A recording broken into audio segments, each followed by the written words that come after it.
Tom Lawson is replacing General Walter Nitinchuk as Canada's top soldier. Joining us to frame up some of what the military is facing, with, as many report, big cuts to come. Retired Colonel Pat Stogran joins us. He's a former commander of Canadian forces in Afghanistan, also a former Veterans Ombudsman. Good morning, Mr. Stogran. Morning. Appreciate you joining us. You know, as the ceremony gets underway and runs through its course, there is that very big question. What kind of military does Canada have right now? Where is it going? What kind of missions, if any, would we be engaged in the future? What is the state of our forces right now? Gosh, I think it's the state is a little bit uncertain right now as operations are winding down in Afghanistan. Of course, the Army is going to be going into a reconstitution phase, and the major projects going on, such as the ships and the fighter jet replacement. There's a lot of activity in the procurement world, and then of course the government is rethinking its Canada First strategy. So it's going to be a period of a lot of turmoil. Turmoil, but is it a diminished role for sure for our forces? You know, I don't think it will really diminish that much. There's still all sorts of unrest in the Middle East, and Canada plays a part in it. You know, back in the 90s, we were of a mind that we were hoping we would get an operational pause from the Bosnias and the Rwandas, and it just keeps going on and on. So I think the Canadian forces will continue to be engaged worldwide. What will be the biggest challenge for General Tom Lawson, though, as he inherits the post of CDS?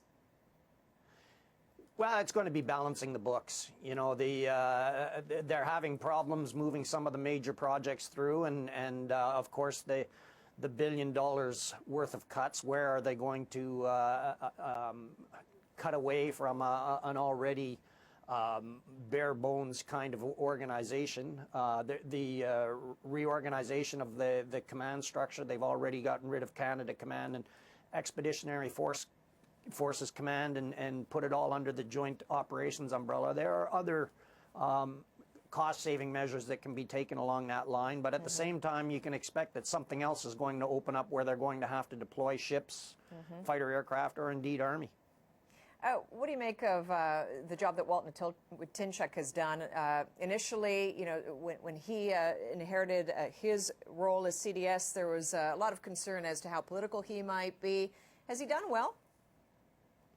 He's been very, very quiet. He's been good for the troops, and I think the Canadian forces had to take a little bit lower of a profile in terms of appearing in public and that sort of thing. The troops really appreciated the leadership of General Nitinchuk, and of course Tom Lawson is a great person himself and a great successor who will carry on the same kind of troops first tradition that Walter Nitinchuk has established. Budget cuts, of course, for the forces are one thing. What about the way we treat our veterans? It's an area that you've spoken on a lot. We know that. There's this clawback that a lot of veterans are facing. A lot of the military pensions are affected by this. What's your opinion in terms of what, if anything, can be done? I mean, a lot of people still deem that to be very grossly unfair. It's abysmal. It's reprehensible the way we treat so many of our veterans.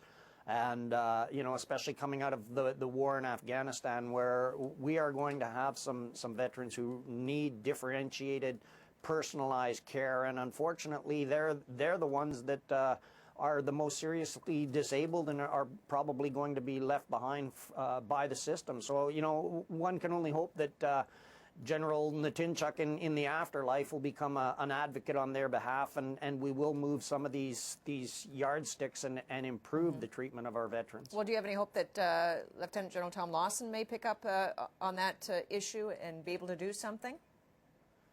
Not really, and it wouldn't be my expectation the Chief of Defence Staff would weigh in too heavily on that. You know, he's got a full agenda just exercising command and control over the forces worldwide. So I would expect that it would be the retired generals, the retired CDSs that would have the influence and the wherewithal to be able to influence that agenda.